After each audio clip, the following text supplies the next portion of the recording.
কোন সন্তান যদি বাবা মার আগে মৃত্যুবরণ করে, বাবা তো সন্তানের লাশের পেছনে পেছনে যেতে পারে, বাবা সন্তানের কবরেও নামতে পারে।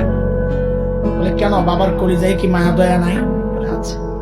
বাবাও চিৎকার করে করে কান্না করবে, কিন্তু বাবাকে আল্লাহ ওই শক্তি সামর্থ্য মনোবল দিয়েছেন, বাবা সন্তানকে দাফন করে শোয়া কান্না করতে করতে উপরে উঠতে পারবেন, ওই শক্তি আল্লাহ বাবার দিয়েছেন।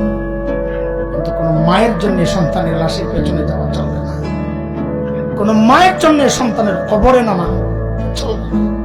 কেন? দুনিয়ায় এমন কোন মা নাই যে সন্তানকে দাফন করার জন্য কবরে নেমে সন্তানকে শোয়া দিয়া ওই মা আবার সুস্থ অবস্থায় উপরে উঠবেন, এমন কোন মা নাই। সন্তানদের শোয়া নিজ লাশ হইয়া শুয়া পড়বে। এরে ভাই, একটু জানতে চাই, এই যে মার কলিজা এত দরদ, এত মমতা, এত মায়ার ভালোবাসা, কারণটা কি বলেন তো? মা আমার দুই চোখের এক চোখ বানাইছেন সেই জন্যে, মা আমার একটা কান বানাইছেন সেই জন্যে, মা আমার একটা হাত বানাইছেন সেই জন্যে। আচ্ছা একবারে বলে ফেলেন না, মা আমার শরীরের কি বানাইছেন? কি বানাইছেন? বলেন বলেন, কি বানাইছেন? কিছুই বানান নাই, কিছুই বানান নাই।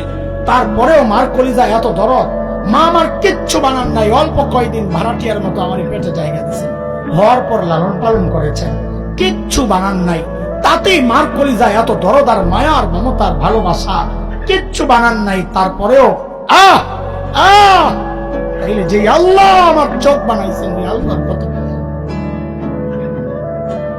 যে আল্লাহ আমার হাত পা বানাইছেন, আল্লাহর কত,